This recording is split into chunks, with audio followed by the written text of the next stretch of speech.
there's like a sticking point, I think, before people get started, and that is, what do I post? How do I even get started with it? So have you got any thoughts on, if someone was inclined to start being a regular user of LinkedIn, how should they go about getting started on content, if you like? Content, and that's a great question, because again, there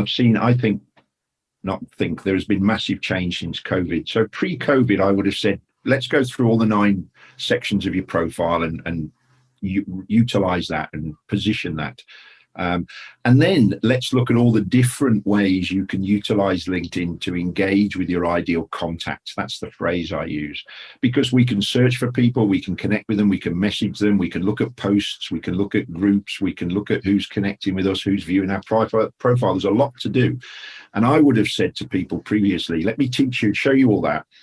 And then let's get a clear plan as to what you're going to do, what works for you, because you probably can't do it all. But I have some unique automation. Now, there's a lot of controversy about that, and people are interested in it. I'm happy to talk about it, because what I love about your business is called ethical marketing. And for me, it's all about communicating and marketing professionally and ethically. And previously, I would have got asked to speak on sort of what you're asking me. How do I use LinkedIn? What do I do with my profile? Now I'm getting asked to speak on exactly what you've asked me. My audience are looking at, what can we post? How do we post? How do we get results? Because there has been a huge shift online, as we know, in the last year. And what that means is your ideal prospects, contacts are on LinkedIn. They're more active than ever. But the flip side of that is we are all being bombarded by connection invites and poor, terrible engagement messages, pushing sales messages, poor content that we're just ignoring. So there's 2 sides. It's got to be powerful and engaging, and we've got to communicate in a different way than we used to. We've got to give more value than ever to the reader. So my question back to someone who asked me that would be, what are you looking to achieve? So I spoke to a national charity yesterday, and they're very budget conscious, and they're not going to go and connect and automate and pay for automation to go and pay for LinkedIn Sales Navigator to go and connect with businesses day in, day out. But they do want to post and get their message and their content out. And we've got a perfect opportunity to get it out to a wider audience globally than ever before. So there's a few things. It's about writing content that educates, inspires, engages with your audience.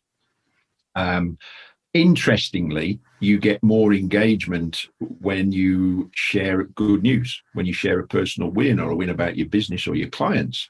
But you couldn't post that all the time, because you're not going to get engagement inbound from people necessarily. So you've got to vary your content.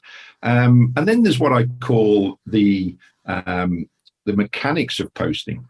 So LinkedIn runs an algorithm like all the other platforms, Google and YouTube and everybody.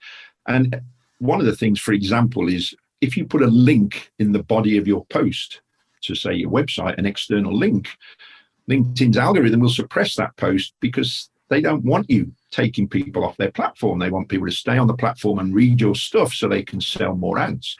So the hack is to say, here's my post, here's my info, and by the way, if you want to see the blog or the website or the YouTube video, I've put the link below in the comments. That bypasses the suppression.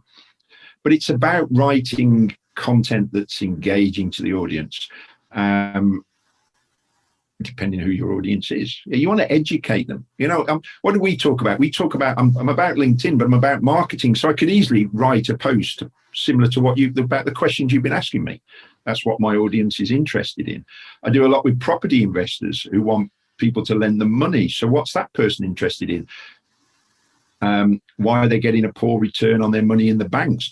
One of the things a lot of people say to me is they're worried that they haven't got enough to write about, and that's rubbish. We've all got stuff that we can write about. Think about what's relevant to my audience.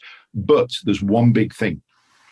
Doesn't matter how good your content is, LinkedIn's algorithm, when you post, only pushes your post out to between 8 and 15% of your contacts, your network, which is abysmal. But if your post gets 15 likes and 15 comments that you comment back on within 2 hours, and while the 15 might be there or thereabouts and not absolute, the 2-hour window is critical.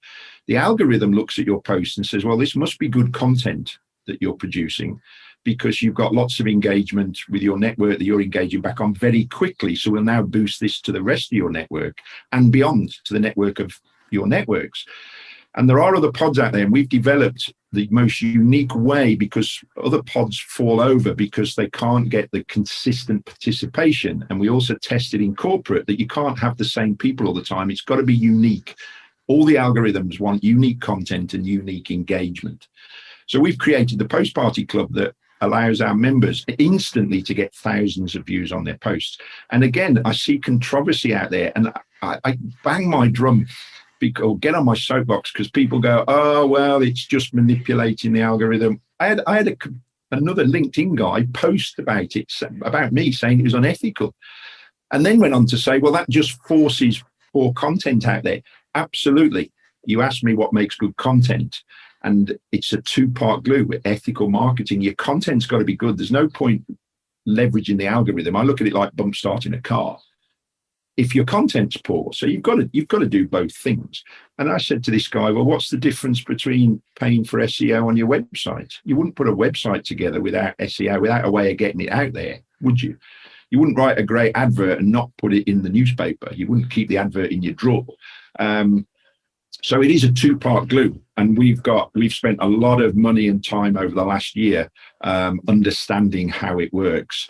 And I've got 5 partners around the world, and we built the tech to all come together, and it's just magic because we've now got people from all sizes of business and walks of life getting thousands of views on their posts.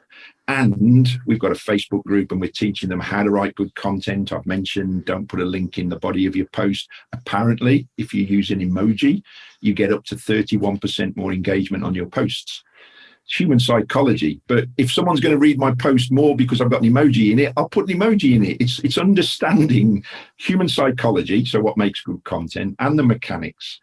And so it is a two-part glue. I have a free Facebook group called LinkedIn Mastery, and I've got stuff there on how to write good content, how to write posts, because it's not just LinkedIn.